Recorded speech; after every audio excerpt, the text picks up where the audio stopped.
Olá, boa noite. Sejam todos bem-vindos à comunidade espírita Ramatiz.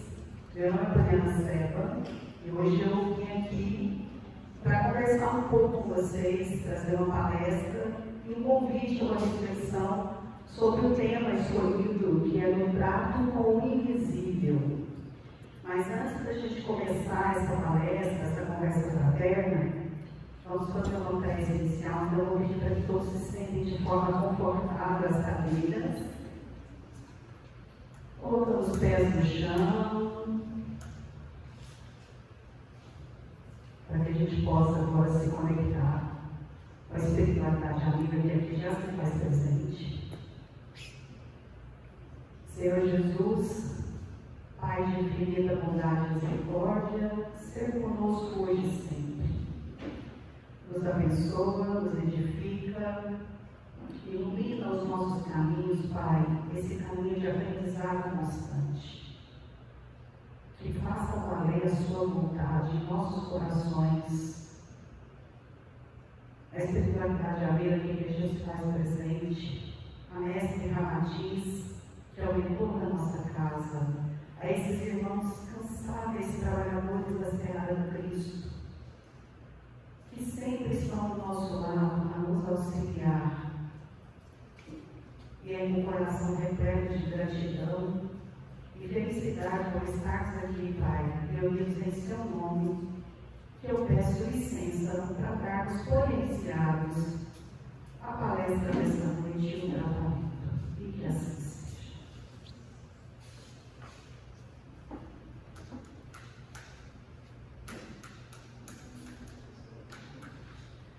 Então, como eu disse, é um convite a uma reflexão. Todas as palestras que eu tenho trago aqui para vocês, eu sempre convido vocês a fazerem uma reflexão sobre o tema. E esse tema ele é bem interessante, porque nós vamos abordar alguns aspectos da mediunidade de Jesus Cristo e dos seus apóstolos. No trato com o invisível. Isso está no capítulo 146 do livro Caminho, Verdade e Vida, psicografia de Chico Xavier, através de Emmanuel. E chamando-os assim, disse-lhes por parábolas: como pode Satanás expulsar Satanás? Isso está em Marcos, capítulo 3, versículo 23. Aqui a gente já entra dentro dessa nossa conversa, desse nosso bate-papo sobre esses aspectos da mediunidade de Jesus Cristo. Muito do que Jesus fez durante a sua caminhada sobre a terra, nos aspectos de auxiliar e curar aqueles que o procuravam, foram de cunhos magnéticos. Ele era dotado de um magnetismo acima da média de qualquer mortal. Se tratando de um espírito de tamanha grandeza, quando criança, e assim já na fase de adolescente e depois logo adulto, ele até fez um processo de isolamento com uma tribo que se chamava Essênios, que foi aonde ele começou a trabalhar um pouco desse fluido, dessas energias, para assim começar a atuar após o seu batismo por João Batista, que também, assim como ele, era um conhecedor das energias e tinha isso também na palma das mãos. E eles eram julgados não só por isso, mas também porque se fazia virgem naquela época as leis do Torá, né? Se estudava muito os mandamentos. Então, tudo que é contrário àquilo que era pregado pelos sacerdotes, os sumos sacerdotes da época dos limites, isso era altamente improvável e não aceito por ninguém. Mas Jesus, junto com seus 12 apóstolos e todos aqueles que ele conseguiu alcançar de certa forma, compartilhavam desses ideais. Hoje, nós chamamos desse mecanismo de tratamento e essa potencialidade de mediunidade, que ficou para nós esse legado através de Allan Kardec, que foi quem codificou a doutrina espírita de forma muito sucinta, responsável e de um estudo sistematizado. Kardec, a princípio, não acreditava. Ele era um professor do SED, não acreditava, mas foi convidado a conhecer a doutrina, e logo mais na frente a gente vai falar um pouco mais sobre isso, e ter ainda a oportunidade de conhecer e facultar e dar um nome a essas potencialidades de cunho mediúnico, de eclosão mediúnica, faculdades mediúnicas, essa que é inerente a cada um de nós. E digo mais, todos, sem exceção, todos nós somos médicos. Alguns com as suas capacidades mais afloradas e de uma certa forma já prontos para que faça uso de uma maneira adequada, e outros não. E está tudo certo. Afinal de contas, é nada a gente livre-arbítrio. E a consciência espiritual ela vem para cada um de nós da maneira que nos é lícito. Atendendo aos enfermos e os obsediados, entregues a destrutivas forças da sombra, recebeu Jesus o título de feiticeiro, filho de Beelzebul. Vejam só, como ele tratava e curava e operava milagres de maneira muito natural. Isso não era visto com bons olhos, mas era mediunidade. Jesus foi um grande médico e teve como seu mentor espiritual seu Pai, Deus, que também usou da sua potencialidade com Moisés, que também usou sua potencialidade, Joana d'Arc. Eu podia ficar aqui horas e fazer um casal de pessoas para vocês que foram tocados mediunicamente por espíritos de grande falange de trabalhadores celestiais para auxiliar. Jesus transformou água em vinho, Jesus ressuscitou, Jesus ensinou Simão Pedro a crer na palavra de Deus quando encheu o barco dele de peixes, quando ele não acreditava. E tudo isso com o magnetismo que ele se fazia valer, do conhecimento que ele tinha e o uso da sua mediunidade. Mediunidade é essa ofensiva, mas a gente está falando de um espírito de altíssima elevação.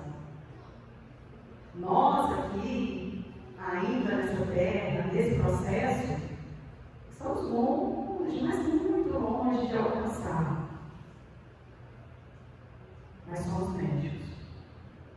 E é inerente, acredite, é inerente a cada um. A diferença é como eu vou usar, se eu vou usar, e se no momento que isso houver uma eclosão mediúnica em mim, uma consciência disso, como que eu vou fazer? Muitas vezes as pessoas me perguntam, quem me conhece sabe que eu sou espírita, como que eu vou descobrir se eu sou médium? Não tem receita de bolo para descobrir. Isso está dentro de cada um de vocês. E no momento exato, na hora exata, isso vai eclodir. Vai se fazer valer, vai aparecer de alguma forma. E aí, nesse momento, que a gente é convidado a trabalhar, a auxiliar, a estudar, a conhecer. Ah, mas não quer dizer que se eu tiver mediunidade e eu não quiser trabalhar, isso pode me trazer problemas? Não necessariamente. Como eu disse um pouco antes, é nos dado o livre-arbítrio. Jesus tinha a opção de negar isso e de falar que não. Não, eu não quero, eu não vou carregar essa cruz, eu não quero curar as pessoas, eu não quero curar leproso, eu não quero fazer nada. Eu quero mas ele se entregou a esse chamado, ele se entregou a essa missão. E acredite, é uma missão perene e diária. Porque você está tratando com o invisível. Como se dizia há décadas atrás, com o mundo dos mortos. E muitos foram desconjurados, muitos foram repelidos por acreditarem na vida após a morte. Que o corpo físico não é o final de uma existência. Ele é, sim, a nossa encarnação. É algo que a gente precisa para poder viver essas experiências nessa encarnação e em tantas outras mais que se fazerem necessárias. Fora as que a gente teve, que a gente sequer tem consciência. Então, a gente precisa ter essa consciência de que sim, somos espíritos imortais. Portanto, quando o nosso corpo físico não mais pertence a esse espírito, o espírito é imortal e ele vai continuar vivendo em vários mundos, em várias casas. Não tem como dizer, inclusive está no Evangelho segundo o Espiritismo, que diz que na casa do meu Pai existem várias moradas. E nós somos convidados, de acordo com a nossa vibração, com a nossa evolução, viver em uma dessas casas, em um dado momento. E não tem nada de errado nisso. E aí eu trouxe essa imagem de Joana d'Arc. Joana d'Arc, ela negou até o último momento, um pouco antes já, pronta a fogueira, ela lá já pronta para ser queimada, que ela não mantivesse comunicações com o mundo dos mortos. Tentaram de todas as formas fazer com que ela negasse que ela tinha contato com quem ela acreditava ser na época que era Deus, e que isso era uma blasfêmia, heresia. E ela não voltou atrás, mesmo diante de uma fogueira, um pouco antes de ser queimada. Ela negou o homem, mas não negou a Deus. Porque ela tinha a mediunidade, ela tinha esse contato com Deus. O que foi que talvez não tenha sido algo muito inteligente da parte dela. Ela gargalhou sua fé. Tomada de uma revolta e de um ódio incontrolável, por circunstâncias muito difíceis, quando criança ainda camponesa, no vilarejo, ela fez uma promessa de vingar a morte de uma das suas irmãs. Então ela barganhou a sua fé, barganhou a sua mediunidade e usou isso em benefício próprio. Já no final da sua existência, isso não sou eu que estou dizendo, são os historiadores, cogita-se a hipótese que ela chegou a ter dúvidas se tratava de um espírito bom ou de um espírito mau que estava a intuindo. Mas mesmo assim, ela não envergou durante o processo da qual ela foi colocada de ser queimada viva e julgada como se fosse uma bruxa, como eu disse, por heresia e tantas outras coisas que naquela época eram regras e leis. Aí eu fico pensando, quantos de nós aqui sentados já podemos ter sido queimados em outra existência por a gente defender a nossa fé e defender a possibilidade, sim, de estar conversando com seres que não são palpáveis, que não estão materializados como nós aqui agora. Aí eu fico pensando um pouco mais.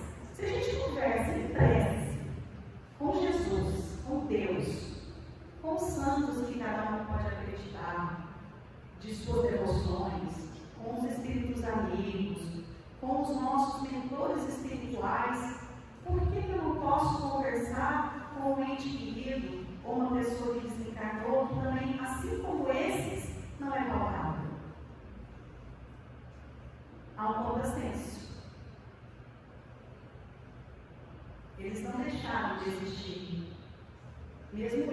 vezes, e a gente, tão devotamente, muitas das vezes, a gente chama, a gente ora, a gente pede, a gente clama. E os nossos entes queridos, pessoas do nosso convívio, que não mais estão aqui fisicamente, espiritualmente, eles sempre vão estar conectados a qualquer um de nós.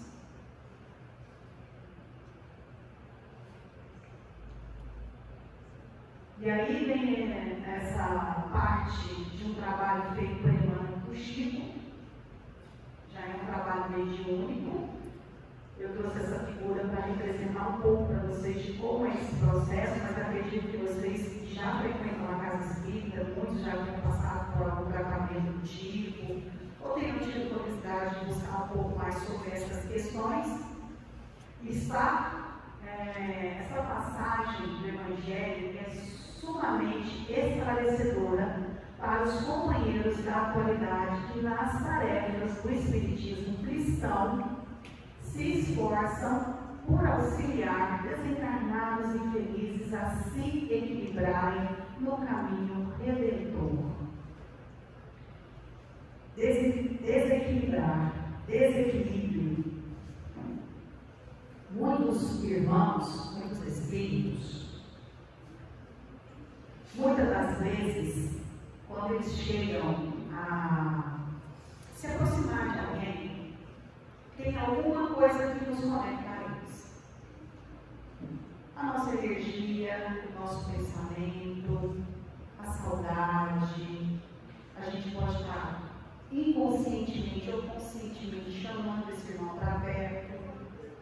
E quando ele fala de desequilíbrio nessa passagem, não é porque é um espírito que está em processo de confusão, mas é o desequilíbrio que existe, que nós estamos falando de planos diferentes. Hoje eu me encontro encarnada. Então, a minha conexão com alguém que desencarnou, ela se faz um pouco mais complexa, pois nós vibramos em energias e planos diferentes. Aí eu volto lá no começo, quando eu falei que a gente ia tratar muito da mediunidade de Jesus. Imagina só o quanto foi difícil para ele, com toda a energia que ele tinha, com todo o psique que ele tinha, com toda essa explosão mediúnica que ele tinha, o quanto ele tinha que baixar a vibração para conseguir ajudar esses irmãos encarnados. Aí você imagina, nós temos inúmeros, né? E eu me coloco em primeiro lugar, eu estou falando isso para mim. Quantos problemas, dificuldades e defeitos a gente vai encarnando ao longo de várias e várias encarnações, e isso tudo acaba trazendo para a gente uma certa dificuldade de compreensão mesmo em relação a essas comunicações. E o desequilíbrio, muitas das vezes, não é do desencarnado, é nosso. A gente vai vibrando, a gente vai criando, a gente vai trazendo, e a gente vai fazendo aquele movimento. E olha, pensamento tem forma, cheiro e cor. Quando a gente pensa, a gente plasma. E aí a gente, conectou. E pode conectar com o irmão que está na mesma sintonia, na mesma frequência, ou a gente pode se conectar com o irmãozinho que não está. Aí vem os desequilíbrios, vem os desajustes.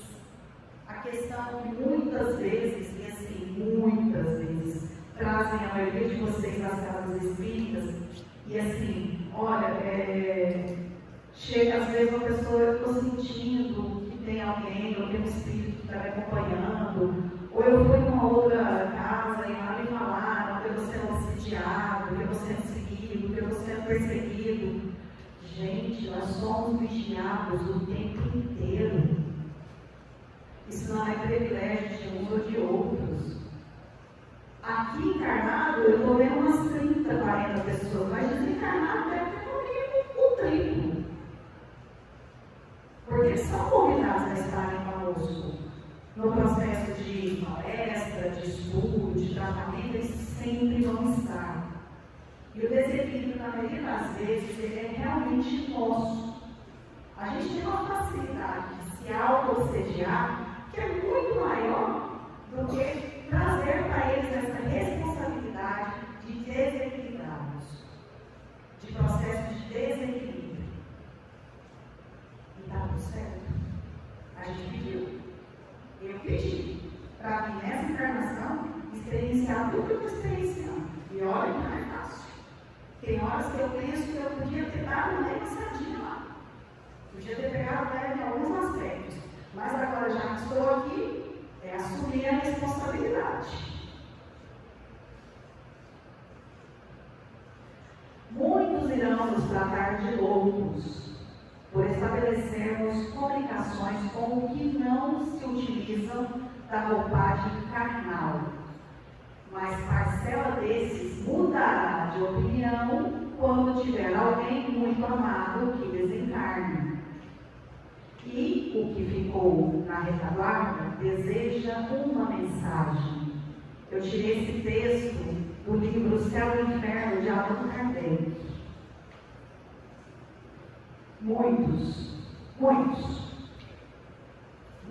vão tratar, quando a gente fala que a gente está frequentando uma casa espírita, ou que a gente começou a estudar sobre o espiritismo, ou que a gente acredita em vida após a morte, de loucura.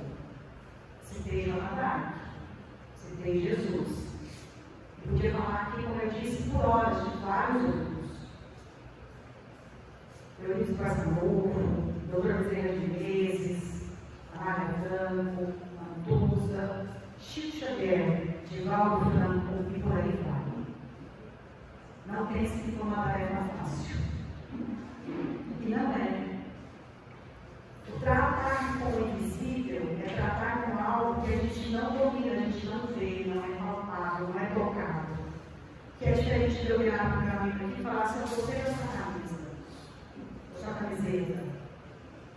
O meu irmão invisível, aos meus olhos da matéria, eu não consigo falar isso para ele. Mas ele consegue me ver de uma forma que eu talvez não consiga me enxergar. Ele se conecta ao mais íntimo dos meus sentimentos, do meu ser, como centelha divina. Ele tem essa capacidade. E é nessa hora que a gente se torna muito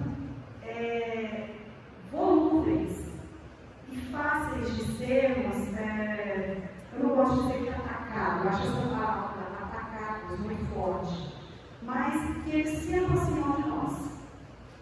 Eles têm essa sensibilidade do tato, do estar perto, do se conectar com aqueles que vibram na mesma sintonia, ou que estão compactuando os mesmos ideais. Aí eu volto lá em Jesus. Vocês imaginam Roma inteira contra ele. Todas as pessoas que não acreditavam que ele era o Filho de Deus contra ele. Imagina como era difícil para ele manter esse equilíbrio mediúnico para executar os milagres que ele executou. Não é fácil.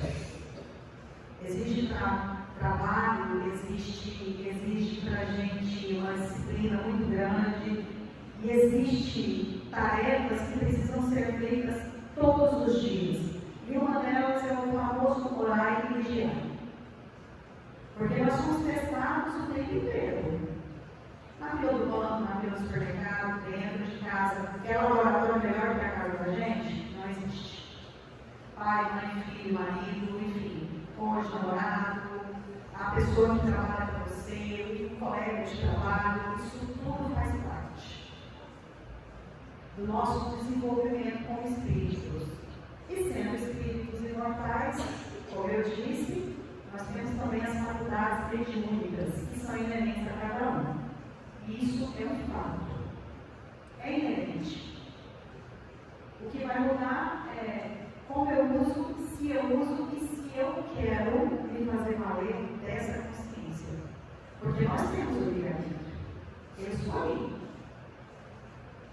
estudar, conhecer um pouco mais a palavra, buscar conhecimento, mas não é uma tarefa fácil, exige muita disciplina.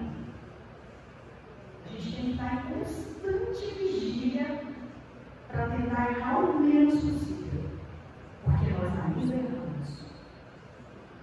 E muito. A caminhada, ela nos coloca para que a gente possa viver nos erros, não nos acertos. Porque realmente é até engraçado, e é muito bom isso, é errando que se aprende. E até quando a gente tem certeza, a gente ainda erra, porque a certeza ela não é absoluta, ela ainda é um erro. E isso está conectado ao meu ego, à minha vaidade e a tantos outros sentimentos que me capacita de me conectar com essa parte minha, da minha virgindade, da minha questão de sensibilidade, meu psique mesmo, o meu ser espiritual. Aí eu trouxe a imagem do André Luiz. Eu acredito que muitos de vocês já tinham visto esse filme, eu li o livro do Nosso Lar.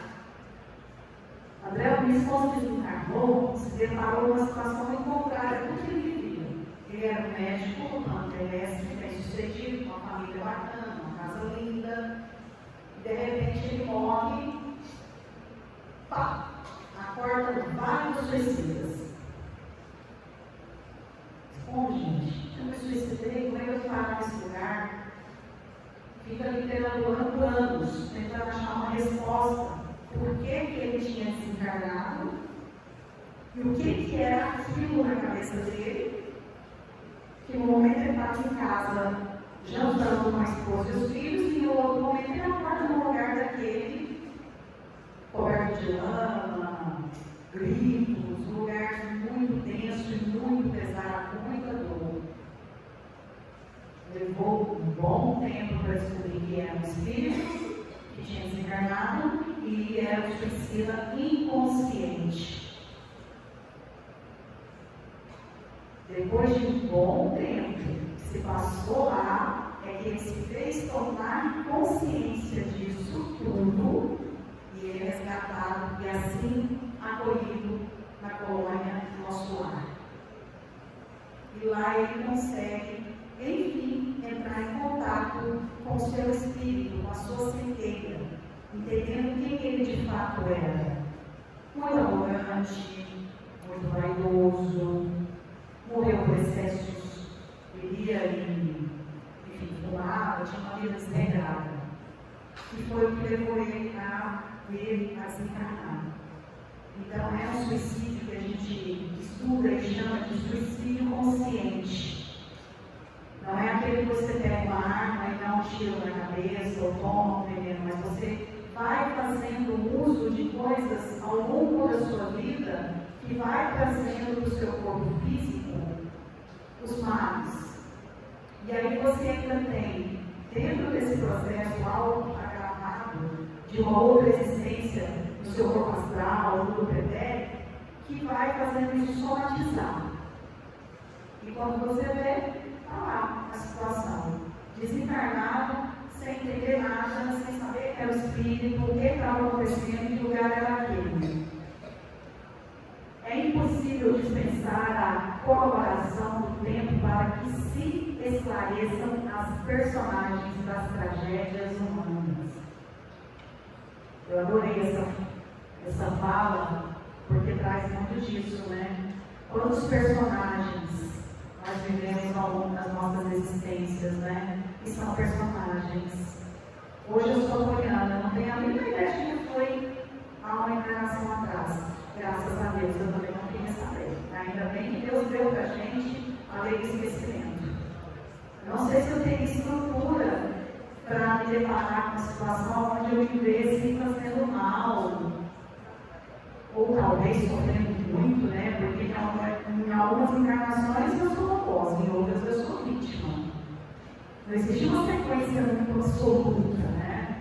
De todas as encarnações eu vim sendo aquela pessoa que ferve, mas em algumas eu estou ferida. Olha só como Deus é misericordioso.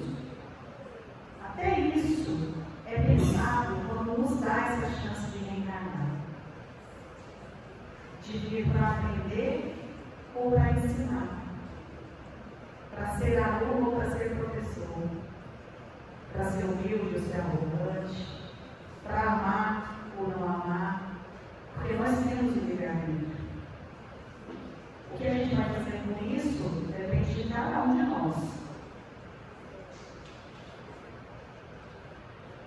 Ninguém aguarde êxito imediato ao procurar amparar os que se perderam na desorientação. É o caso de André Luiz, no slide atrás. Quando ele chega na colônia, no nosso lar, ele ainda estava muito tomado do que ele era na vida corpórea que ele tinha acabado de deixar em tese, ele já tinha passado mais de 8 anos. E mesmo assim ele ainda era o mesmo André. Chegou lá na Câmara de Retificação, virou para a chefe lá do departamento, ela deu uma vassourinha para ele e falou: não, eu sou médico, eu não vou mais. Eu sou médico. Como que a senhora vai falar comigo aqui, doutor André Luiz, e dá uma vassoura para o chão?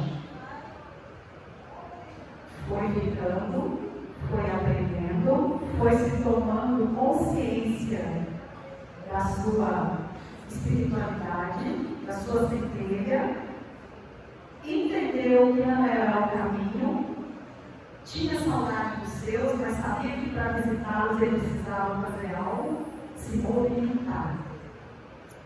Então, eu não posso chamar todos os espíritos que têm saudade, ou que em algum momento se conectam a cada um de nós, de desequilibrados. São irmãos. É difícil a gente aceitar que alguém que faz mal é nosso irmão. Mas perante Deus, perante Jesus Cristo, nós somos todos irmãos. Até mesmo esses que são esses irmãos invisíveis, que a gente não tem acesso a eles de uma forma tão fácil, também são nossos irmãos.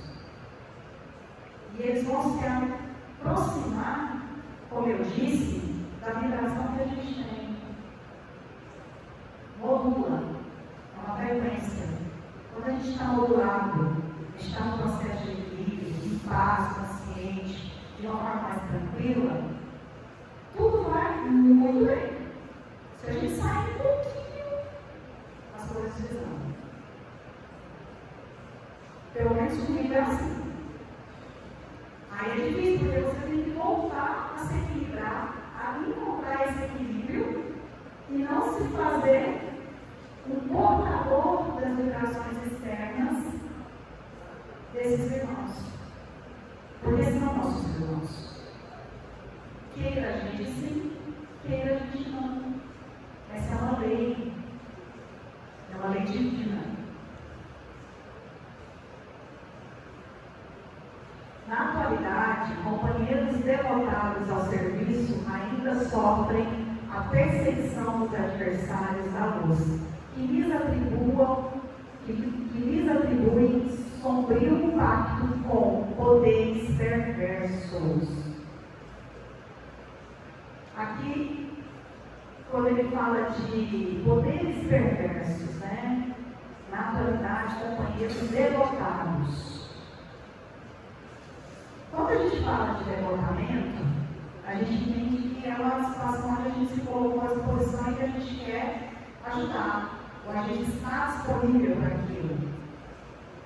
E quando eu falei para vocês também lá atrás, um pouco, entendendo um pouco de história sobre esse assunto, não é fácil se colocar à disposição de trazer essas comunicações, de confortar esses irmãos. Porque quem nos busca, quem procura os médiuns, os passistas, qualquer atividade dentro de uma casa espírita, procura porque imagina que precisa de ajuda sobre algo que você não consegue entender ou ver, ou imagina que seja, ou como eu disse, em algum momento isso chegou para você essa informação de que isso é real. E aí a gente tem que trabalhar dobrado para manter o nosso equilíbrio. auxílio ele não é só de cá para lá, ele é de lá para cá. Aí entram os bons espíritos e a rede de espíritos trabalhadores celestiais que são incansáveis para nos auxiliar. O trabalho, ele não é nosso. Eu falo muito isso nas atividades que eu tenho aqui na casa. O trabalho, ele não é meu. Eu sou apenas uma mera condutora.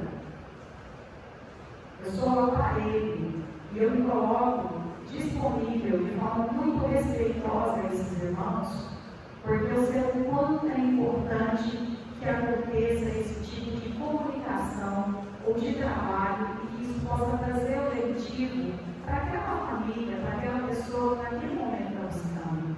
Mas o trabalho não é nosso. Portanto, quando eu falo que todos vocês são médicos, não precisa ter medo. Não vou sair daqui pensando, meu Deus do céu, a capoeira falou que eu sou médico, e agora? Será que eu tenho uma mediunidade? Meu pai, será que eu vou sair daqui vendo espírito, gente morta? Não é assim que funciona. É inerente a cada um, mas é dado de acordo com a sua capacidade e a sua consciência desse fato. Então não é fácil. É uma tarefa diária, exige disciplina, conhecimento, estudo, devotamento. Mas, sobretudo, a simplicidade de entender que o trabalho não é nosso. Nós somos meros aparelhos, intermediários, medianeiros desse processo. O telefone não volta de cá para lá, é de lá para cá. Aí eu trouxe essa imagem dessas duas irmãs, que foi a Júlia e a Carolina e o Valdir. Uma tinha 14 anos e a outra 16. Foram duas médicas que ajudaram muito Allan Kardec na codificação do primeiro livro escrito por ele após a sua jornada de estudo sobre o mundo extrafísico, que foi o Livro dos Espíritos. E também tivemos a Ruth Japlet, 19 anos, que também foi uma grande médica, que também auxiliou Allan Kardec. Eu extraí isso do Livro dos Médiuns, do capítulo 5, item 90. Das manifestações físicas espontâneas, traz-nos a seguinte passagem. Se se trata de um espírito infeliz, manda a caridade que lhes dispensemos a atenção que mereça. Se é um engraçado de mau gosto, podemos proceder desembaraçadamente com ele. Se é um malvado, devemos rogar a Deus que o torne melhor. Aqui ela citou, ele cita aqui, se é um espírito infeliz, se é um espírito engraçado, e se trata de um espírito malvado.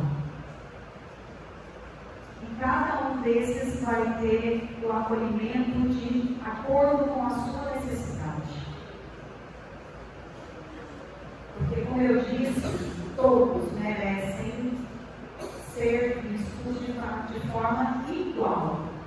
Sendo um espírito bom, um espírito engraçado ou um espírito mau. Eles precisam ser ouvidos.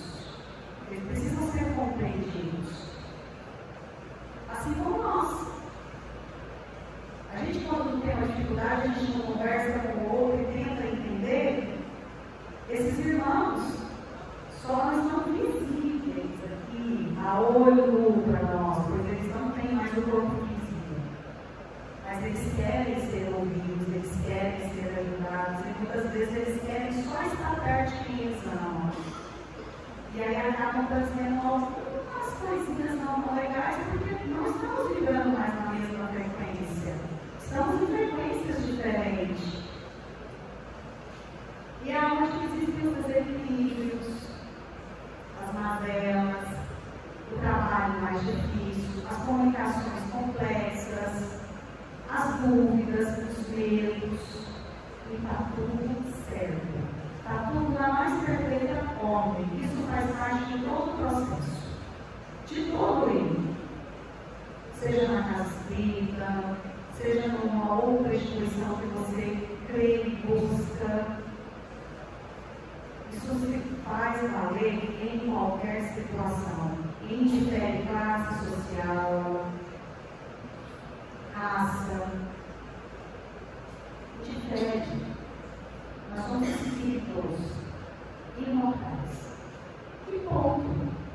O que a gente está vivendo agora é uma experiência, é uma oportunidade.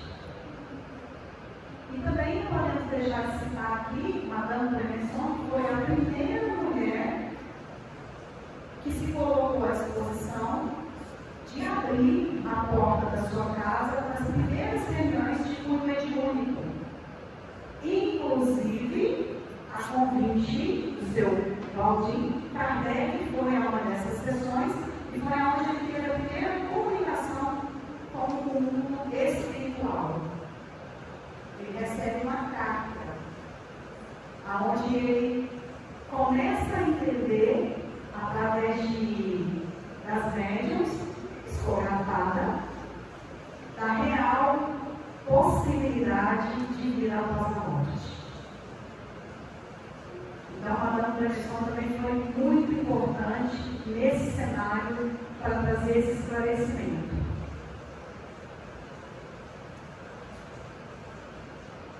Isso constituiu significativa recordância que, naturalmente, infundirá muito conforto aos discípulos novos, que são os vários livros, das várias escritas que foram deixadas por esses homens e mulheres. Eu citei aqui alguns, mas são muitos que se colocaram à disposição de trabalhar com o mundo espiritual. Como eu disse lá no início, há séculos atrás, com o mundo dos mortos, que é uma cópia real do mundo que a gente vive agora, encarnados. Muito real, muito parecido. Difere é que hoje nós temos o corpo físico, que é essa encarnação, e eles já estão em outro plano, desmaterializado no corpo físico, mas espiritualmente. Cada um de acordo com a sua vibração, sua evolução, e aonde condiz com o processo dele nesse momento. Jesus veio ensinar-nos a falar porque ele foi falando que nos legou o maior tesouro do mundo, o Evangelho. Foi escrito por João Gomes Maia, pelo Espírito de Milanês, Segurança Mediúnica ao livro.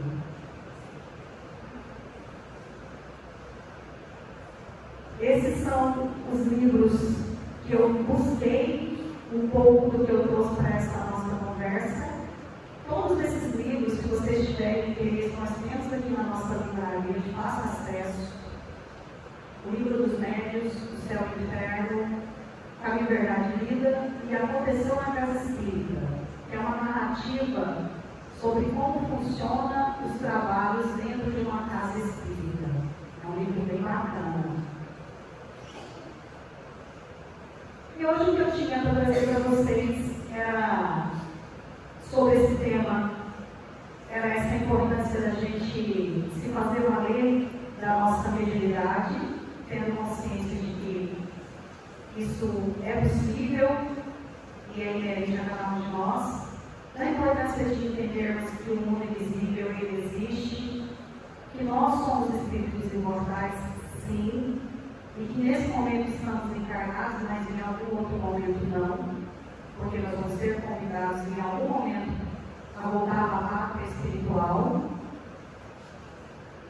e que nós temos que sempre ter a consciência da existência desses irmãos e entender que eles são nossos irmãos, independente de qual frequência eles estejam vibrando, e que nós somos responsáveis pelo que pensamos, como agimos e em que frequência vamos vibrar. E que esses que vão nos conectar de acordo com as nossas emoções, as nossas vibrações, nossos pensamentos. Como eu disse, o pensamento ele tem forma, cor e cheiro. E é rápido.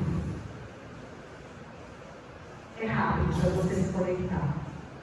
Então a vigília é importante, ter consciência é importante e, sobretudo, respeito sobre o mundo invisível.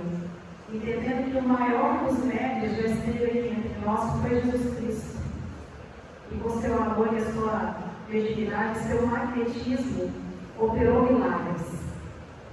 E trouxe para a gente esses ensinamentos, como o Miramês disse, né? O Evangelho é o maior patrimônio que a humanidade tem. Então agora vamos passar para a nossa segunda fase aqui do nosso tratamento. O objetivo do Dr. Messi é organizar os nossos irmãos fascistas para que vocês possam receber esse tratamento de cunho magnético.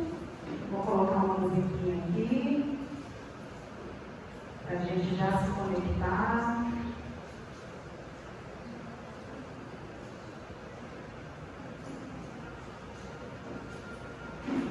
Estamos sentando agora de forma mais confortável, as cadeiras, colocando os pés no chão,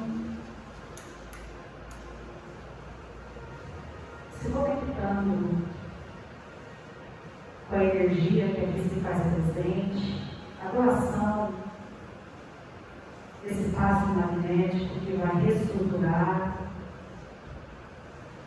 tirando todas as sensações do dia, equilibrando todos os chakras, trazendo lentilho. Senhor Pai, que és todo poder e bondade, nos conduz, Senhor, nesse caminho de evolução e progresso.